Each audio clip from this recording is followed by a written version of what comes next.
ఎక్కడ వెళ్తున్నారు? కరువు పని పోయి వస్తున్నారా? దేవుడి మాటలు చదివించుకోండి. యేసు ప్రభు మాటలు ఉంటాయి అలా మంచి మాటలు. మనం ఈ లోకంలో బ్రతుకుతాము, ఎన్నో పనులు చేసుకుంటాము, కానీ చనిపోతే ఎక్కడ పోతాం అనే విషయం తెలీదు.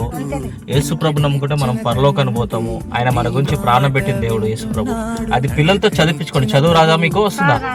పిల్లలతో చదివించుకోండి. మా దేవుడు మిమ్మల్ని మీ పనులు దీవించి ఆశీర్వదించును గాక. ఆమేన్. అవునా? ఇక చదువుకో, మంచి మాటలు పెద్ద ఆయన చదవండి, కొన్ని విషయాలు తెలుసుకోండి. యేసు ప్రభు నమ్ముకున్నావా? బాప్టిజం తీసుకున్నావా? అందరూ తీసుకున్నారా? వందనాలమ్మ. Praise Lord. దేవుడు మిమ్మల్ని మీ కుటుంబాలు దీవించును. అమ్మ తల్లి, నమ్ముకున్నావు? నువ్వు కూడా నమ్ముకోలేదా? నమ్ముకోమ్మా. ఎందుకంటే యేసుప్రభు మంచి దేవుడు. మనకు తెలియక మనము తప్పుదోవలో మామూలుగా నడుస్తూ ఉంటాము, అన్నీ చేస్తుంటాము. కానీ యేసుప్రభు నీ గురించి నా గురించి ప్రాణం పెట్టాడు. మనం చనిపోతే పరలోకానికి అనేది వెళ్తున్నాము. ఏం తల్లి? అమ్మ చెప్తావా? నువ్వు ఎవరికైనా దేవుని గురించి చెప్తావా?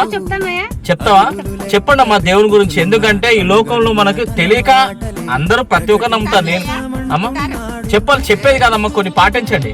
ఇప్పుడు నేను కూడా ఇంతకు ముందుకు నేను అన్ని దేవుళ్ళు మొక్కినోనే, నేను అన్ని దాంట్లో పూజించినోనే, అన్ని మొక్కినోనే. కానీ సత్యాన్ని తెలుసుకున్నాను. యేసుప్రభు మన గురించి చనిపోయి లేచాడు, ఆయన మన గురించి ప్రాణం పెట్టాడు కదా. దాన్ని తెలుసుకున్నాను కాబట్టి నేను మారాను, బాప్తిసం పొందుకున్నాను, ఆయన గురించి ప్రకటిస్తున్నాను. ఏం తల్లి? దేవుడు నిన్ను నీ కుటుంబాన్ని దీవించిన కాక. నీ పేరేం పేరమ్మా? లక్ష్మీదేవి. మారు, ఖచ్చితంగా దేవుడు నిన్ను దీవిస్తాడు. బాప్తిసం తీసుకో, యేసుప్రభు నమ్ముకో. ఏమ్మా? మంచిదమ్మా. ప్రైజ్ లార్డ్ అమ్మా. వందనాలమ్మా.